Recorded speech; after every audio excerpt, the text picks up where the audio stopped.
جو میں نے قرآن مجید کی آیت پڑھی ہے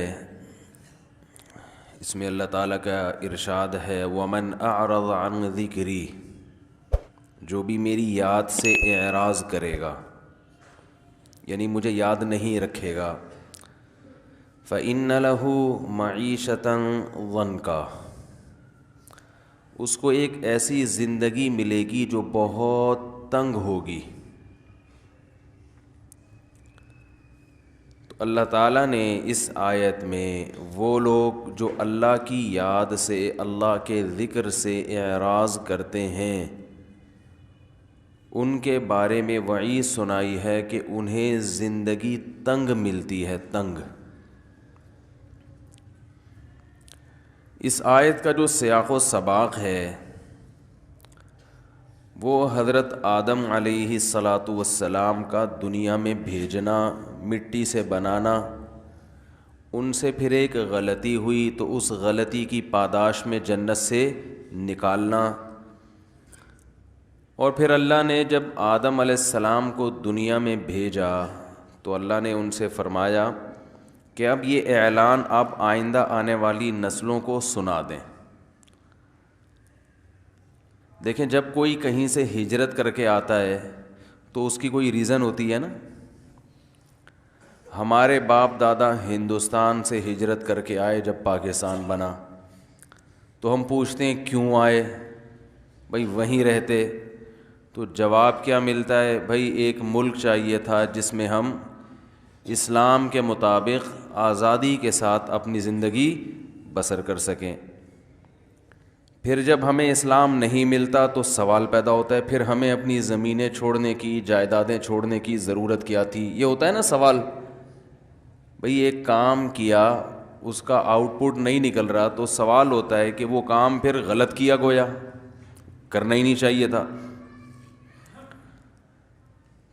تو یہ سوال تبھی اکثر یہ سوال اٹھایا جاتا ہے، بھئی جب پاکستان اسلام کے نام پہ بنا تھا تو اسلام کیوں نہیں ہے، کیوں نہیں ہے؟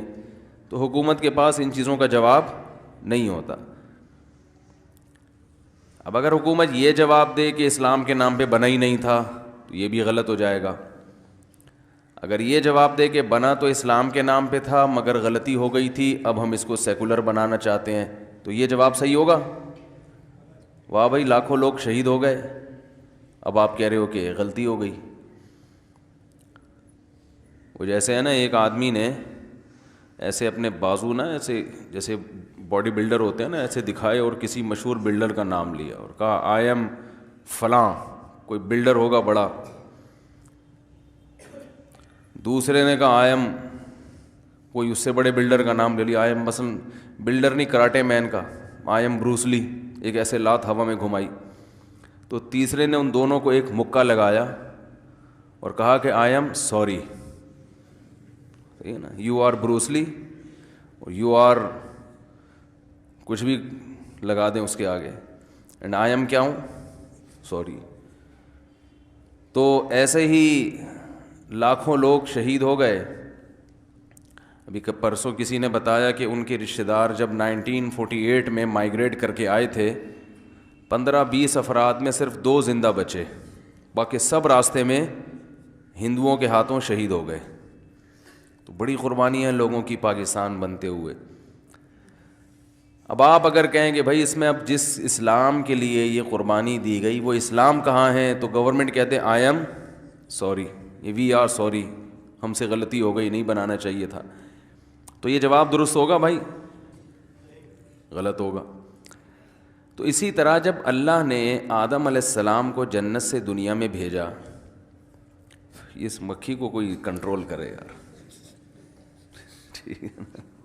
یہ رفیع بھائی آپ کے علاوہ کوئی کنٹرول نہیں کر سکتا اس کا، ٹھیک۔ تو جب آدم علیہ السلام دنیا میں یہ ایک دفعہ ہمارے حضرت بیان فرما رہے تھے، ہمارے شیخ مفتی رشید احمد صاحب، وہ تو بے انتہا نفیس تھے، ان کے گھر میں تو مکھی کا سوال ہی پیدا نہیں ہوتا۔ بیان شروع کیا تو مسلسل ایک مکھی جو ہے نا وہ حضرت پہ عاشق ہو گئی، تو وہ کنٹرول میں ہی نہیں آئی کسی سے۔ تو آدم علیہ السلام کو اللہ نے اس مٹی سے پیدا کر کے جنت میں رکھا. وہ جنت کہاں تھی یہ چیزیں ہمیں بتائی نہیں گئی ہیں, آسمانوں پہ تھی یا کوئی اور جہان تھا, واللہ عالم. جو چیز جتنی بتائی گئی ہے ہم اس پر اتنا ایمان رکھتے ہیں. ان سے ایک غلطی ہوئی جنت سے. کبھی غلطی کے لفظ پہ توہین انبیاء کا کیس نہ بن جائے میرے خلاف. آج کل عشق رسول کا ایک یہی بہترین طریقہ ہے کہ الفاظ پکڑ پکڑ کے توہین کے فتوے لگاتے رہو. بہرحال آدم علیہ السلام سے اب تو غلطی ہو گئی, کیونکہ میں نے بول دیا نا غلطی ہوئی, اب تو رجوع کا آپشن بھی نہیں ہے. ٹھیک ہے, تو وہ اللہ نے منع کیا اس درخت سے مت کھاؤ, آدم علیہ السلام نے کھا لیا. اور کھایا کیوں؟ قرآن نے اس کی وجہ بیان کی ہے. شیطان حضرت آدم علیہ السلام کے پاس آیا اور کہا هل ادلک علی شجرۃ الخلد وملک لا یبلی, میں ایسے درخت کا پتہ نہ بتاؤں جسے کھانے کے بعد موت ختم ہو جائے گی, ہمیشہ جنت میں رہو گے. ابھی یہ جنت تو ہے لیکن موت بھی تو ہے نا. ویسے تو جنت میں موت نہیں ہے لیکن اس وقت تھی, اب نہیں ہے. اور ایسی حکومت ملے گی جو کبھی ختم نہیں ہوگی. تو آدم علیہ السلام کے سامنے شیطان نے حضرت آدم اور حوا دونوں کو بہکایا. جب میاں بیوی دونوں کا ویژن ایک ہو نا تو بات بنتی ہے. دونوں کی رائے الگ الگ ہو تو کوئی ایک کام بھی نہیں ہوتا گھر میں. غلطی پر دونوں جمع ہو جائیں تو غلطی ہوگی, نیکی پر جمع ہو جائیں تو نیکی. میاں کچھ اور چاہ رہا ہے, بیگم کچھ اور چاہ رہی ہے, تو اس گھر میں نہ خیر پھیلے گی نہ شر, صرف اس میں پھڈے پھیلیں گے. سمجھ رہے ہیں؟ کسی ایک بات پہ جمع ہی نہیں ہوتے کہ اس کو کیا بنانا ہے, بچوں کو کیا بنانا ہے, اس پہ لڑ رہے ہوتے ہیں. وہ مولوی بنانے کے چکر میں ہوتا ہے, وہ اداکار بنانے کے چکر میں. دونوں کا جو ویژن ایک دوسرے کے بالکل اپوزٹ. تو اس سے بچہ نہ کوئی فنکار بنتا ہے اور نہ کوئی عالم بنتا ہے, وہ فسادی بن جاتا ہے بس. تو یہ نکاح سے پہلے دیکھ لیا کریں کہ جہاں پیغام بھیج رہے ہیں دونوں کی رائے اور سوچ ایک جیسی ہے یا نہیں ہے, تو وہ ورنہ معاملہ بڑا خراب ہو جاتا ہے. تو آدم علیہ السلام کے ساتھ شیطان نے حضرت حوا کو بھی سمجھایا. وہ شیطان ڈیڑھ ہوشیار, اس کو پتہ تھا کہ دونوں میں سے ایک کو سمجھایا, دوسرے کی سمجھ میں نہیں آیا تو بات بنے گی نہیں. مثلاً اماں حوا کہتی کہ نہیں کھانا, اللہ نے منع کیا درخت کھانے سے. آدم علیہ السلام کہتے کھانا ہے, تو دونوں میں جھگڑا ہوتا نا. درخت کھائے نہ کھائے جھگڑے کی وجہ سے جنت سے نکل جاتے. اللہ میاں کہتے کہ یہاں تو میں نے تم دونوں کو رکھا تھا آپس میں محبت کے لیے, اس پہ بھی تم لڑ رہے ہو, تو یہ تو جنت کا ماحول خراب ہو رہا ہے. اور درخت کھا کر تو توبہ کے ذریعے تلافی ممکن تھی. جب آپس میں جھگڑا ہوتا نا تو توبہ کر لیتے, مگر جھگڑا ختم. دنیا میں آنے کے بعد پھر جھگڑا کر رہے ہوتے کہ تم نے مجھ سے جھگڑا کیا تھا جس کی وجہ سے اللہ نے ہمیں جنت سے نکالا. دیکھو شیطان نے جنت سے نکلوایا تو شیطان سے پھڈا ہو گیا قیامت تک کے لیے. اب اگر آدم علیہ السلام کہتے کھاؤ, اماں حوا کہتی ہے نہیں کھاؤ, اور پھر کھا لیا جاتا تو اماں حوا کہتی آپ کی وجہ سے جنت سے نکالا گیا ہے, تو وہ پھڈا قیامت تک چلتا, وہ ختم ہونے والا نہیں تھا. سب یہی کہہ رہے ہوتے, ہر عورت اپنے میاں پہ بلی ڈالتی.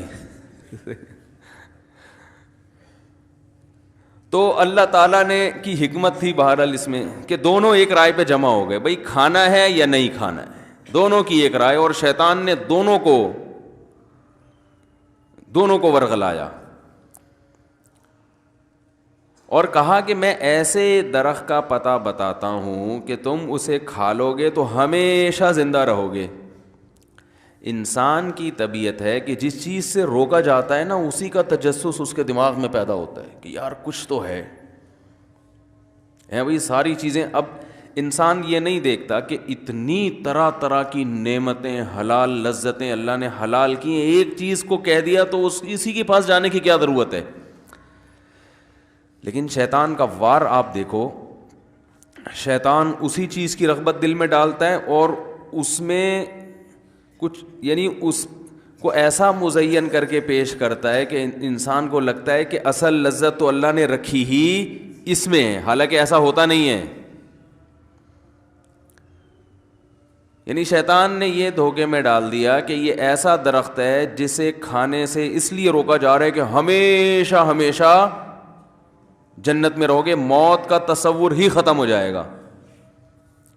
یہ گویا ایک ہوتا ہے نا آب حیات، یہ ثمرہ حیات ہے، یعنی ایسا پھل ہے ثمر حیات کے جسے کھانے سے زندگی ملتی ہے. آدم علیہ الصلاۃ والسلام شیطان کے ورغلانے میں آ گئے. انبیاء سے غلطی نہیں ہوتی، غلطی کا مطلب گناہ نہیں ہوتا، مگر ایک خطا انبیاء سے ہو سکتی ہے، وہ یہ کہ اجتہادی غلطی جسے کہا جاتا ہے. اور انبیاء کی جو اجتہادی غلطی ہے اللہ اس پہ بھی ان کو ایسے ہی پکڑتے ہیں جیسے کسی عام شخص کو حقیقی غلطی پر. تو علماء نے لکھا ہے کہ اس جنس کے بہت سارے درخت تھے. وہ درخت کیا تھا ہمیں نہیں پتا، وہ لوگوں نے کہا گندم تھا، اللہ ہی بہتر جانے کیا تھا. گندم کا تو ویسے بھی درخت ہوتا ہی نہیں ہے، لوگ بھی چھوڑتے ہیں تو دیکھتے نہیں ہیں کہ یہ بن بھی رہا ہے کہ نہیں بن رہا. گندم کا درخت تھا کہتے ہیں. ابھی مجھے خیال آیا، ہم تو بچپن سے یہی سنتے آ رہے ہیں گندم کا درخت، لیکن اب خیال ہو رہا ہے کہ درخت گندم کا ہوتا ہی نہیں ہے. تو بہرحال وہ کچھ بھی ہو سکتا ہے. تو آدم علیہ السلام کے ذہن میں خیال آیا کہ اللہ نے یہ کہا ہے وَلَا تَقْرَبَا هَٰذِهِ الشَّجَرَةَ، ہادہ اشارہ کے وقت کہا جاتا ہے، یہ والا درخت اس کے قریب مت جانا. مطلب یہ تھا کہ یہ اس ٹائپ کے جتنے بھی درخت ہیں، مثلاً فرض کر لیتے ہیں وہ آم کا درخت تھا، تو مراد یہ تھا کہ یہ آم کھانے پر پابندی ہے، باقی جو مرضی کھاؤ. تو آدم علیہ السلام اس وقت تک یہی سمجھتے رہے کہ پابندی ہے، ہر قسم کے آم کے درخت پر پابندی. لیکن شیطان نے ورغلایا کہ صرف یہ والا، باقیوں پر اللہ نے تھوڑی پابندی لگائی ہے. تو ان کے دل میں وسوسہ آ گیا کہ باقی کھا لو. اب یہ غلطی اس لحاظ سے ہے کہ جب کوئی شخص کسی کو آرڈر دیتا ہے نا تو پہلی مرتبہ اس کا جو مطلب سمجھ میں آئے اصل مطلب وہی ہوتا ہے. اس سے بھی سبق ملتا ہے ہمیں. اور جو مطلب بعد میں آئیں بائیں شائیں کر کے ضرورتوں اور حاجات کی بیس پہ سمجھ میں آئے وہ اصل مطلب نہیں ہوتا. اس سے تقلید کا وجوب بھی ثابت ہوتا ہے کہ مسائل میں کسی ایک مسلک کو فالو کرو. لوگ مجھ سے مسئلہ پوچھتے ہیں جی ولی کی اجازت کے بغیر نکاح، میں کہتا ہوں جائز، فقہ حنفی میں جائز ہے. بھائی میں تو شافعی فقہ کو فالو کرتا ہوں، میں تو اہل حدیث ہوں، تو کہتا ہوں آپ کے لیے جائز نہیں ہے ولی کی اجازت کے بغیر نکاح.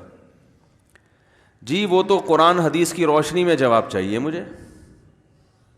تو میں ان سے کہتا ہوں آج تک تو قرآن حدیث کی روشنی آپ پر جو روشنی ڈالتے رہے ہیں وہ اہل حدیث ڈالتے رہے ہیں آپ کے خیال کے مطابق. اب لڑکی کا ابا راضی نہیں ہے تو اب آپ کو امام ابو حنیفہ کا قول قرآن حدیث کی روشنی میں بالکل سمجھ میں آ رہا ہے. اب میں قرآن حدیث سے دلائل دوں گا تو بالکل یہ ہیں دلائل.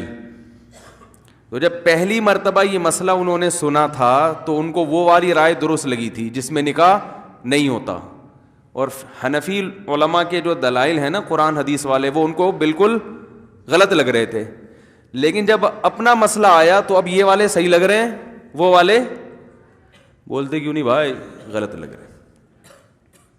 جب تک 3 طلاقیں نہیں دی ہوتی تو مفتی طارق مسعود صاحب کے بیان بھی بہت اچھے ہیں، مولانا طارق جمیل صاحب بھی زندہ باد، اور امام حنیفہ کی تو کیا ہی کہنا بھائی، بڑے آرام سے دلائل سمجھ میں آتے ہیں. لیکن جب دے دی 3 تو اب وہ دلائل سمجھ میں آ رہے ہیں جن میں 3 نہیں ہوتی. یہ انسان کی نیچر ہے. اسی پہ پابندی لگانے کے لیے علماء نے کہا ہے کہ ایک مسلک کو فالو کیا جائے. خواہشات کی بیس پہ دین تبدیل کرنا، قرآن حدیث کا لیبل ہر شخص لگاتا ہے، لیکن آپ کو اس کے دلائل زیادہ سمجھ میں آتے ہیں جہاں آپ کی خواہشات جا رہی ہوتی ہیں. ایک تو ویسے بھی یاد رکھو انسان کو پرومیننٹ ہونے کا بڑا شوق ہے، نمایاں ہونے کا. جو سب جس کو فالو کر رہے ہو نا اسی کو فالو کرو گے تو اخبار میں نام تھوڑی آئے گا. ارے بھائی کسی کنٹری میں ایک ہی فقہ کو فالو کیا جا رہا ہو صدیوں سے, آپ بھی اسی کو فالو کرو گے تو کوئی چینل چلے گا آپ کا, اخبار میں نام آئے گا, شہرت ہوگی. آپ کچھ الگ سے کوئی چیز لے کر آؤ مارکیٹ میں, نماز بھی آپ کی تھوڑی سی ڈفرینٹ ہو, مسائل بھی تھوڑے سے ڈفرینٹ ہو, اور سب کو غلط کہو کہ یہ سارے غلط ہیں, میں ہوں صحیح, تو پھر آپ کی دکان چلے گی. سمجھ میں آ رہی ہے بات؟ تو بعض لوگوں کو قرآن حدیث کے دلائل اس لیے سمجھ میں آ رہے ہوتے ہیں, حالانکہ دلائل دوسری طرف بھی ہوتے ہیں, لیکن یہ والے اس لیے سمجھ میں آ رہے ہوتے ہیں کہ ان سے ان کی دکان چل رہی ہوتی ہے. اور ویسے بھی 3 طلاق کے مسئلے میں تو اہل حدیث کا مسلک 100% غلط ہے. 3 طلاق میں تو ان سے فتویٰ لینا کسی بھی صورت میں جائز نہیں ہے. یہ الگ ٹاپک ہے, اس پہ میں کئی دفعہ دلائل سے بات کر چکا ہوں, دوبارہ ریکارڈ کرواؤں گا انشاءاللہ. ابھی میں اصل ٹاپک کی طرف آتا ہوں. تو اب دیکھیں, آدم علیہ الصلاۃ والسلام کو جب یہ کہا گیا کہ بھئی یہ درخت نہیں کھانا, تو اس وقت ان کے ذہن میں یہ آ گیا تھا کہ یہ اور اس جیسے دوسرے بھی سب حرام ہیں, تو وہ صحیح مطلب تھا. لیکن شیطان نے کیا کہا, بھائی یہ والا درخت یہی تو اصل ہے, تو اب یہ نہ کھائیں, اس کے سائڈ والا کھا لیں جو ساتھ میں لگا ہوا ہے. اب چونکہ اس میں ایک اٹریکشن شیطان نے پیدا کر دی کہ بھائی اس سے جو منع کیا گیا نا وہ کوئی ریزن ہے, اور ریزن یہی ہے کہ ہمیشہ زندہ رہو گے, تو اب آپ یہ والا کھا لیں. آدم علیہ السلام اور اماں حوا دونوں کو سمجھاتا رہا, دونوں سوچ میں پڑ گئے, دل چاہ رہا ہے کھانے کا. انہوں نے کہا چلو یہ والا نہیں تو یہ والا کون سا اللہ نے صراحتاً منع کیا ہے, کھا لیں گے, اللہ پوچھے گا تو ہم کہیں گے اے اللہ یہ والا تھوڑی تھا, تو نے تو یہ والا کہا تھا, اچھا غلطی ہو گئی, آئی ایم سوری. ٹھیک ہے نا, اے اللہ ہم سے کیا ہو گئی, غلطی ہو گئی. تو جیسے اب یہ غلطی جان کر ایسی نافرمانی نہیں ہے, کیونکہ ایک ایسی غلطی ہے جس کی تعویل ممکن ہے. تو اب جیسے ہی کھایا ہے, قرآن کہتا ہے فَأَكَلَا مِنْهَا فَبَدَتْ لَهُمَا سَوْآتُهُمَا, سب سے پہلی سزا کیا ملی ہے, اللہ نے لباس چھین لیا. دیکھو یہ سزا کے طور پر بیان کیا, لباس چھین لیا. میاں بیوی دونوں برہنہ ہو گئے, حالانکہ میاں بیوی کا آپس میں کوئی پردہ بولو بھائی نہیں ہے, لیکن اس سے ایک بات پتہ چلتی ہے کہ اگرچہ پردہ نہیں ہے لیکن نارملی حالات میں حیا کا تقاضا ہے کہ وہ لباس پہن کے رہیں, اس سے انسان کو شرم آتی ہے. اب میاں بیوی کا پردہ نہیں ہے تو اب یہ تو نہیں کہ آپ بغیر کپڑوں کے گھر میں گھومنا شروع کر دیں, نارمل کنڈیشن میں بھی آپ ایسے ہی گھومتے رہیں, یہ حیا کے خلاف ہے. اسلام میں بہت بڑی سزا ہے کہ کوئی دیکھنے والا بھی نہیں ہے, پھر بھی لباس چھین لینا, بے لباس ہونا, یہ کیا ہے, سزا ہے. تو ان لوگوں کی عقل پہ ماتم کرو جو خود سے بغیر لباس کے زندگی گزارتے ہیں, جبکہ دیکھنے والے نامحرم بہت ہوتے ہیں. بہت مشکل ہے بھائی. وہ خواتین جو بے لباس ہو کے زندگی گزارتی ہیں, اور صرف شوہر نہیں, ان پہ نامحرم مردوں کی بھی بہت نظریں پڑ رہی ہوتی ہیں, تو وہ کتنی بے عقلی ہے, ان کی حیا کیسی ختم ہو چکی ہے کہ جو چیز سزا تھی وہ اس کو انٹرٹینمنٹ سمجھ رہے ہیں. تو لباس انسان کی زینت ہے, بے لباس ہونا یہ فطرت کے, بول لو نا بھائی کیا جا رہا ہے, فطرت کے خلاف ہے, یہ سزا ہے کپڑے چھین لینا. لیکن آپ گوروں کو دیکھو, بغیر کپڑوں کے بھی کوئی ان پہ صحت پہ اثر نہیں پڑتا. ہم ازبکستان میں سوئمنگ کر رہے تھے, ایک گورا بھی نہا رہا تھا, رشیا کا گورا تھا,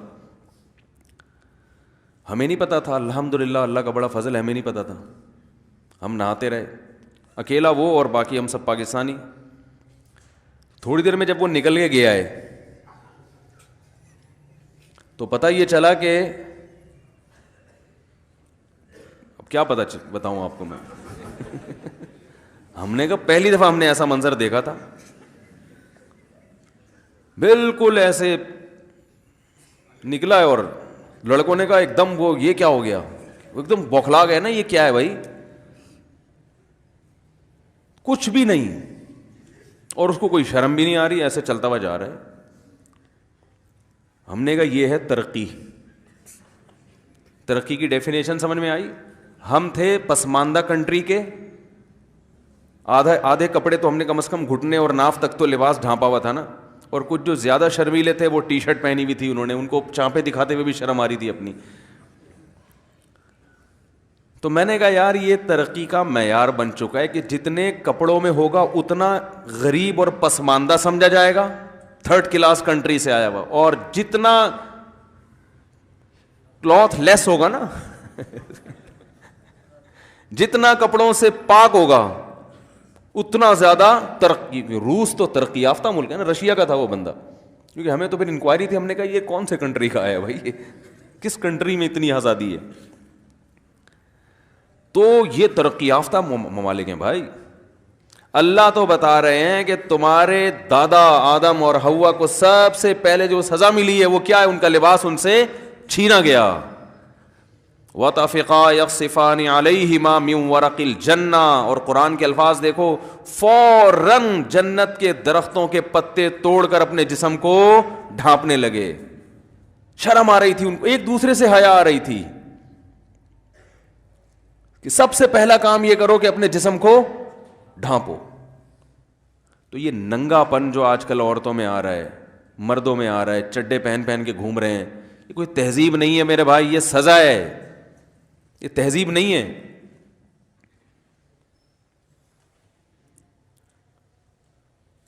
شریعت میں مرد کو حکم ہے کہ ناف سے گھٹنوں تک یہ 24 گھنٹے چھپانا ہے, سمجھ رہے, یہ محرم سے بھی چھپانا ہے اور نامحرم سے بھی چھپانا ہے. اور عورت کو حکم یہ ہے کہ وہ اپنے چہرے اور دونوں ہاتھوں کی کلائیوں کے علاوہ پورا ڈریس نامحرم سے ہر وقت چھپائے, اور فتنے کا اندیشہ ہو تو چہرہ چھپانا بھی فرض ہے. اور جوان عورت کو چونکہ فتنے کا اندیشہ ہے لہذا اس کے بارے میں فتویٰ یہی ہے کہ اس پر چہرے کا پردہ فرض ہے. جو یہ کہتا ہے جوان عورت کے چہرہ چھپانا فرض نہیں ہے, اس میں فتنہ نہیں ہے, تو وہ پاگل ہے. سارا فتنہ کہاں سے ہوتا ہے؟ تو چہرے سے ہوتا ہے.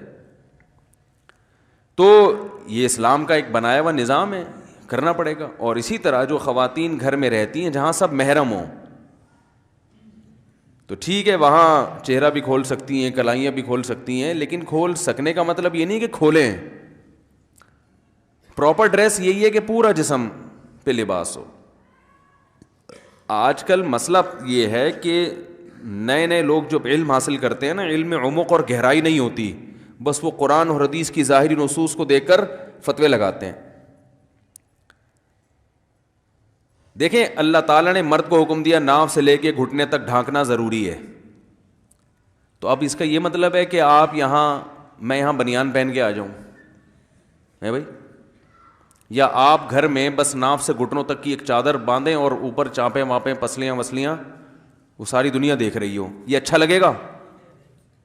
بھائی شریعت نے ایک آخری حد بیان کی ہے کہ یہاں سے یہاں تک تو ہے ہی, اس کے علاوہ جتنا لباس پہنو گے اس میں تمہاری زینت اور حیا کے زیادہ قریب ہے, وہ پسندیدہ ہے, شریعت اس پہ آپ کی تعریف کرتی ہے.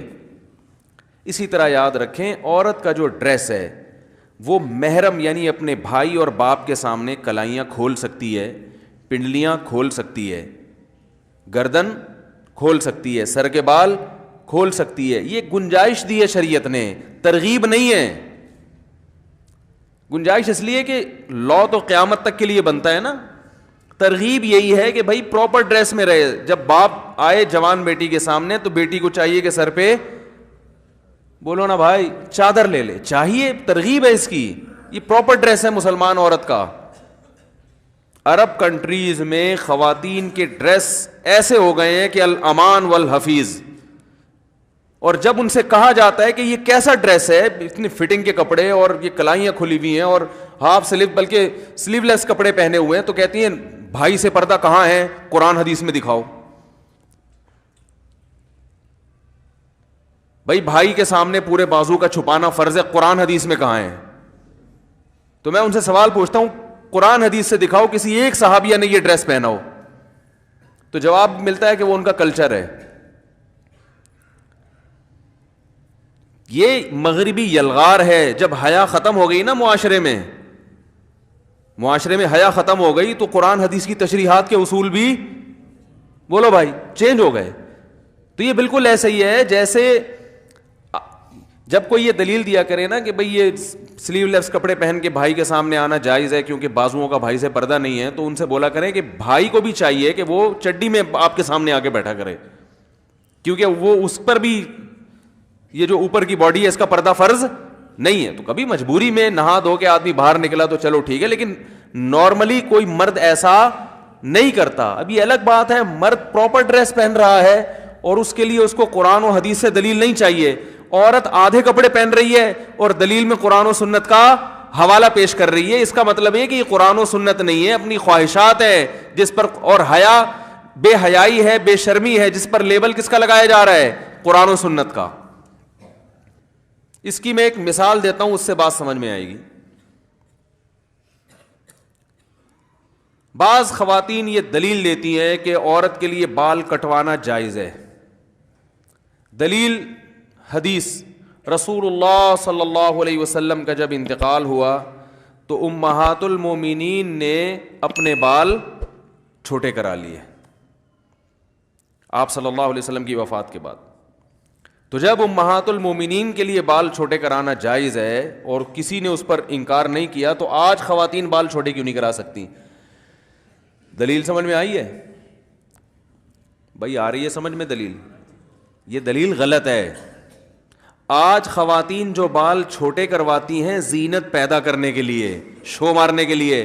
امہات المومنین نے شو ختم کرنے کے لیے بال چھوٹے کروائے ہیں, زینت کو ختم کرنے کے لیے, کہ جس کے سامنے بن سمرا کرتی تھیں محمد صلی اللہ علیہ وسلم, جب ان کا انتقال ہو گیا اور اب ہمیں مزید نکاح کی اجازت بھی نہیں ہے, تو اب زینت کا دروازہ بند. اب کس کو دکھائیں لمبے بال؟ تو لمبے بالوں میں عورت کی زینت ہے. اگر عورت چھوٹے بالوں میں زینت سمجھتی ہے تو یہ تغییر خلق اللہ ہے, اللہ کی بنائی ہوئی تخلیق کو تبدیل کرنا, یہ حرام ہے, ناجائز ہے. بھائی ہاں ہوں کر لیا کریں, سمجھ میں آ رہا ہے؟ تو انہوں نے تو زینت ختم کرنے کے لیے اور آپ شو مارنے کے لیے. اسلام میں عورت کے لمبے بالوں میں زینت, اللہ نے عورت کو لمبے بال دیے اس لیے کہ دیکھو آدمی جتنے لمبے بال کر لے, یہاں سے نیچے, ہم نے تو رکھ کے دیکھے ہیں نا, یہاں سے نیچے بال نہیں نکلتے, بہت زیادہ ہوں گے یہاں تک آ جائیں گے, اس آدمی کے بال اس سے نیچے نہیں, اور پھر مزید بڑھانے کی کوشش کرے گا تو پرانے والے بھی ختم ہو جائیں گے. حقیقت ہے. اور عمر کے بعد, ایک عمر کے بعد آدمی یہاں سے کیا ہو جاتا ہے, دو قسم کے گنجے پن آتے ہیں مردوں میں. کچھ لوگ ہوتے ہیں یہاں کے بال رہتے ہیں, بیچ سے گنجے ہو جاتے ہیں, یہ پھر بھی غنیمت ہے کیونکہ بیچ میں تو کوئی دیکھتا نہیں ہے نا جھانک کے. اور کچھ ایسے ہوتے ہیں یہاں سے ایئرپورٹ بننا شروع ہوتا ہے, یہاں تک پہنچ جاتا ہے وہ. یہ ہر مرد کے ساتھ ہوتا ہے, لیکن خواتین کے ساتھ ایسا نہیں ہوتا, کیونکہ اگر ان کے ساتھ ایسا ہوتا تو پھر عورت نہ نظر آتی. اللہ کو یہ بات برداشت نہیں ہے کہ عورت ہو اور مرد نظر آئے. تو اس لیے اللہ نے عورت کی زینت سر کے بالوں میں رکھی. پہلے بالوں کے شیمپو آتے تھے, سر میں تیلوں کی مالش ہوا کرتی تھی, خواتین بال بڑھایا کرتی تھیں, اور اسی میں ہمیشہ مسلم معاشرے میں ایسا ہی ہوتا رہا ہے. اب گوروں میں, انگریزوں میں, یہ پھر اس وقت کوئی دلیل نہیں دیتی تھی خاتون کے امہات المومنین نے بال کٹوا لیے تھے. وہ بھائی نبی کی موجودگی میں کبھی بھی نہیں کٹوائے, وفات کے بعد کٹوائے ہیں. اس وقت کوئی خاتون یہ دلیل نہیں دیتی تھی کہ حدیث بخاری کی حدیث ہے اور مسلم کی حدیث ہے, حدیث نمبر یہ, صفحہ نمبر یہ, حدیث کا حوالہ نمبر یہ, اور یہ جو ہے نا علماء کے پاس تو کوئی دلیل نہیں ہے, ادھر تو امہات المومنین سے بال کاٹنا ثابت ہے. اس وقت کچھ نہیں, کیونکہ اس وقت زینت سمجھی جاتی تھی. جب انگریز بر صغیر میں آیا, حضرت حکیم الامہ مولانا اشرف علی تھانوی رحمہ اللہ نے لکھا ہے کہ ہماری عورتیں ان کی عورتوں کو دیکھ کر ان سے متاثر ہونے لگی ہیں, اور اس کے اثرات آئے. وہی پرکٹی کس ٹائپ کی عورتیں ہوتی ہیں نا, بال کٹی, وہی پینٹیں, وہی شرٹیں, وہی سارا کلچر ہمارے یہاں آ گیا. اب اس پہ لیبل کیا لگا لیا, قرآن حدیث میں ناجائز کہاں ہے, یہ ناجائز کہاں لکھا ہوا. عرب کے اکثر عربوں کا کلچر تباہ ہو گیا, اس کی حیا ختم ہو گئی.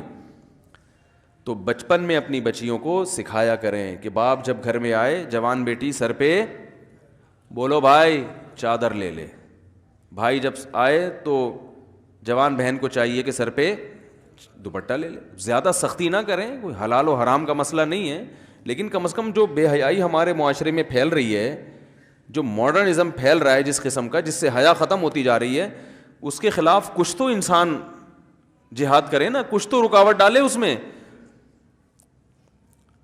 آج باپ کو شکایت ہے کہ بیٹی سنتی نہیں ہے بات کو, بھائی کو شکایت ہے کہ چھوٹی بہن پہ بھی میرا زور نہیں چلتا. اس لیے نہیں چلتا کہ اس سے حیا کیا ہو گئی ہے, ختم. اس میں شرم و حیا کیا ہو گئی ہے, جب لباس ایسا پہنے گی تو شرم و حیا ختم, جب شرم و حیا ختم تو بات سننا تو شرم و حیا کے بعد ہوتا ہے بھائی. جس میں شرم و حیا نہیں ہے وہ تو جواب دینے میں فخر محسوس کرتا ہے. شرم اور حیا ہی تو ہے جس سے نظام چلتا ہے دنیا میں. انسان کو شرم آتی ہے باپ کے سامنے اونچی آواز سے بات کرتے ہوئے, بوڑھے سے آگے چلتے ہوئے, علماء کی ساتھ بدتمیزی کرتے ہوئے, اور جو ہے وہ گھر میں جو رشتہ دار ہیں ان سے تمیز سے بات کرتا ہے. شرم ہی تو ہے. اگر یہ شرم آپ نے نکال دی تو بس پھر آپ خیر کی امیدیں نہ رکھیں. تو آدم علیہ الصلاۃ والسلام کو اللہ نے کیا سزا دی؟ درخت کا پھل کھاتے ہی سب سے پہلی سزا ملی ہے, اللہ نے ان سے ان کا لباس چھین لیا. وَطَفِقَا يَخْصِفَانِ عَلَيْهِمَا مِنْ وَرَقِ الْجَنَّةِ, جنت کے درختوں کے پتے فوراً اپنے اوپر ڈھانپنے لگے کہ حیا اور شرم کی وجہ سے. تو شرم انبیاء کی سنت ہے, سمجھ رہے ہیں, حیا انبیاء کی سنت ہے. اور پھر اللہ تعالیٰ نے آدم علیہ السلام سے کہا وَطَفِقَا يَخْصِفَانِ عَلَيْهِمَا مِنْ وَرَقِ الْجَنَّةِ وَنَادَاهُمَا رَبُّهُمَا أَلَمْ أَنْهَكُمَا عَنْ تِلْكُمَا الشَّجَرَةِ وَأَقُلْ لَكُمَا إِنَّ الشَّيْطَانَ لَكُمَا عَدُوٌّ مُّبِينٌ, اے آدم کیا میں نے تم دونوں سے پہلے نہیں کہا تھا کہ اس درخت کے قریب مت جانا, اور میں نے پہلے بتا دیا تھا کہ شیطان تم دونوں کا کھلا ہوا دشمن ہے, وہ تمہیں ورغلانے کی کوشش کرے گا. اب دیکھو شیطان کا ورغلانے کا اسٹائل بھی سمجھ میں آ گیا یہاں کہ شیطان ورغلاتا کیسے. لوگ یہ سمجھتے ہیں کہ شیطان گناہ کی خواہش دل میں ڈالتا ہے, یہ غلط ہے. گناہ کی خواہش یہ ویسے ہی دل میں ہوتی ہے. لوگ کہتے ہیں نا رمضان میں شیطان بند ہو جاتا ہے تو گناہ کیوں ہوتا ہے؟ تو گناہ کی جو خواہش ہے نا, یہ شیطان, بڑی پیاری بات کی ہے علماء نے کہ شیطان کو اللہ نے حکم دیا تھا آدم علیہ السلام کو سجدہ کرو, شیطان نے نہیں کیا, تو شیطان کو کس شیطان نے ورغلایا تھا؟ کیا ہو گیا بھائی؟ شیطان کو کسی شیطان نے بولا تھا کہ سجدہ نہیں کرو, یہ مٹی سے بنا اور تمہاری ویلیو گر جائے گی, تم آگ سے بنے ہوئے تم مٹی کو سجدہ کرو گے تو تمہاری ویلیو ختم ہو جائے گی. یہ پٹیاں کس نے بنائی تھی؟ کوئی اور شیطان تھوڑی تھا. شیطان کی اپنے ذات میں حسد اور جیلسی. تو انسان دو وجہ سے گناہ کرتا ہے. ایک تو یہ کہ اس کے دل میں خواہشات پوری کرنے کی چاہت اللہ نے ویسے ہی رکھی ہے. بھائی فرشتوں میں خواہشات ہوتی ہیں؟ نہیں ہوتی. فرشتوں میں نہ روٹی کی خواہش نہ کوئی اور خواہش, تو اللہ نے انسانوں میں رکھی ہوئی ہیں. روٹی بھی چاہیے, صحت بھی چاہیے, گھر بھی چاہیے, گاڑی بھی چاہیے, عزت بھی چاہیے, تو بہت ساری چیزیں چاہیے کر کے وہ ایک طویل فہرست بنائی ہوئی ہے اس نے. سر پہ بال بھی چاہیے, یہ بھی ضروری ہے.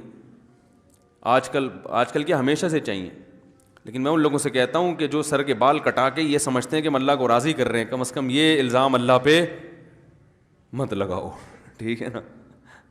بال کٹائیں, بعض لوگوں پہ ٹرینڈ اچھی لگتی ہے, لیکن اس کو سنت نہ سمجھیں. تو انسان کی طبیعت ایسی ہے کہ وہ خواہشات کی طرف مائل ہوتا ہے, اس کی فطرت ہے. وہ تو شیطان نہ بھی کہے تو مائل ہوتا ہے. دیکھو جب روزہ رکھتے ہیں تو ہمارا پانی پینے کا دل چاہتا ہے کہ نہیں چاہتا ہے پیاس میں, تو یہ شیطان سمجھا رہا کہ پانی پیو؟ بولے نا بھائی, وہ تو میڈیکل سائنس یہی کہتی ہے کہ جب پیاس لگے گی تو پانی پینے کا دل چاہے گا, تبھی تو روزے کا ثواب ملے گا. بھوک لگے گی تو روٹی کھانے کا دل چاہے گا. ہاں اب مسلمان یہ دیکھتا ہے بھائی اللہ کی طرف سے اجازت ہے تو کھا لو, اجازت نہیں ہے تو نہیں کھاؤ. اب روزہ ہے تو اللہ کی طرف سے اجازت نہیں ہے. بعض دفعہ اللہ کی طرف سے کھانے کا حکم ہوتا ہے. کسی ایسے شخص نے نفلی روزہ آپ نے رکھا ہوا ہے, دعوت کر لی جو آپ کے بڑوں میں سے ہے, قریبی رشتہ داروں میں سے ہے, آپ اس کی دعوت اٹینڈ نہیں کریں گے تو وہ ناراض ہونے کا خطرہ ہے, تو پھر شریعت کا حکم کیا ہے, یہاں روزہ توڑ دو, روزہ توڑ کے اس کی دعوت کھا لو. پھر فقہا کا اختلاف ہے, بعض کہتے ہیں کہ بعد میں قضا کرے, بعض کہتے ہیں نہیں کرے. امام حنیفہ کے نزدیک بعد میں قضا کرنا ضروری ہے. تو یہاں کھانا کیا بن گیا, حالانکہ اس وقت دل چاہ رہا ہوتا ہے کہ نہیں کھائے, کیونکہ اتنی مشکل سے دوپہر تک کا روزہ آپ نے برداشت کر لیا, صبح کی چائے چھوڑ دی, گٹکا بھی نہیں کھایا, صبح پان بھی نہیں کھایا, اتنی قربانیاں دے کے 12-1 بجے تک آپ پہنچے اور دعوت آ گئی, اور ایسی کی دعوت آئی جو آپ کے چچا لگتے ہیں رشتے میں اور بڑے قریبی ہیں. اب وہ ناراض ہو جائیں گے کہ یار آج ہی روزہ رکھنا تھا, میرے بچے کا ولیمہ ہے, آج ہی روزہ رکھنا تھا. تو بہتر کیا ہے کہ آپ روزہ, حالانکہ یہاں دل چاہ رہا ہوتا کہ نہیں توڑو, کیونکہ فقہ حنفی میں تو بعد میں قضا کرنی پڑے گی نا اس کو, یا تو چلو بالکل ہی غریبی میں معاف ہو رہا ہوتا, کہتے بعد میں کون قضا کرے گا یار, آج رکھ لیا. تو خواہشات, یہ شیطان نہ بھی ہو تو انسان کے دل میں اللہ نے خواہشات کا ایک سمندر رکھا ہے. شیطان کیا کرتا ہے, شیطان یہ دیکھتا ہے کہ یہ آدمی اپنی خواہشات اس لیے پوری نہیں کر رہا کہ اس میں اس کو خطرہ ہے کہ آخرت میں جہنم کی سزا ملے گی. یہی وجہ ہوتی ہے نا مسلمان, ورنہ تو بھائی سارے چرسی ہیروئنچی ہوتے بھائی. مجھے لوگ آ کے بتاتے ہیں کہ یار وہ فلاں کنٹری میں اتنے لوگ 99% لوگ ڈرگس لیتے ہیں. چرس کا انگلش میں ایک بڑا ٹیکنیکل قسم کا نام آیا ہے, جس سے چرس پینے والا چرسی بھی نہیں کہلاتا اور معاشرے میں اس کی عزت ہو جاتی ہے. کچھ دن پہلے ایک صاحب آئے کہ بھئی یہ UK سے آئے ہیں اور یہ ایک انگلش میں چیز, میں نام بھول گیا, وہ پیتے ہیں.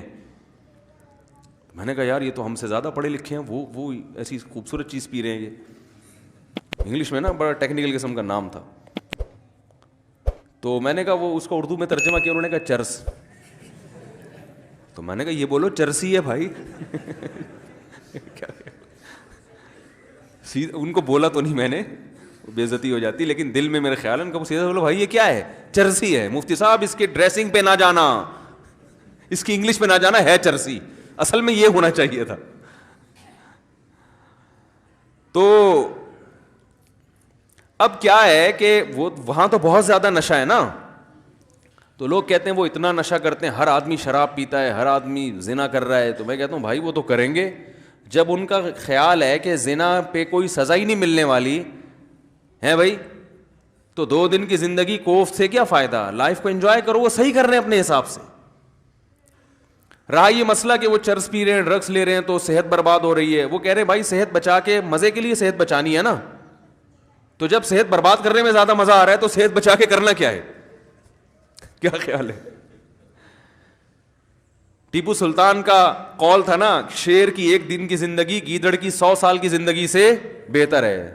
تو جو چرسیوں کی نظر میں یہ قول کا مطلب یوں ہے کہ ہیروئنچی کی 4 دن کی زندگی بغیر ہیروئنچیوں کی 4000 سال کی زندگی سے بہتر ہے. وہ کہہ رہے ہیں ہیروئن پی کے جو 4 دن میں جو مزہ آتا ہے, وہ تمہاری بغیر جو ہیروئن کی زندگی ہے وہ 60-70 سال میں کیا ہے یار, یہ کوئی زندگی ہے. تو اس کا یہ نظریہ بن چکا ہوتا ہے. تو جب وہ اس کو کوئی آخرت کا خوف ہی نہیں ہے, اللہ کے سامنے جواب دہی کا وہ خوف ہی نہیں ہے, تو وہ جو چاہے کرے بھائی. مسلمان کیا کرتا ہے کہ جب گناہ کی طرف اس کی طبیعت مائل ہوتی ہے, جو ہر ایک کی مائل ہوتی ہے, علماء کی بھی ہوتی ہے, بزرگوں کی بھی ہوتی ہے, عامی آدمی کی بھی ہوتی ہے, یہ تو انسان کی نیچر ہے بھائی. بھوک لگی ہوگی تو روزے میں دل شدید بھوک لگ رہی ہے آپ کو. دیکھو جب رمضان گرمیوں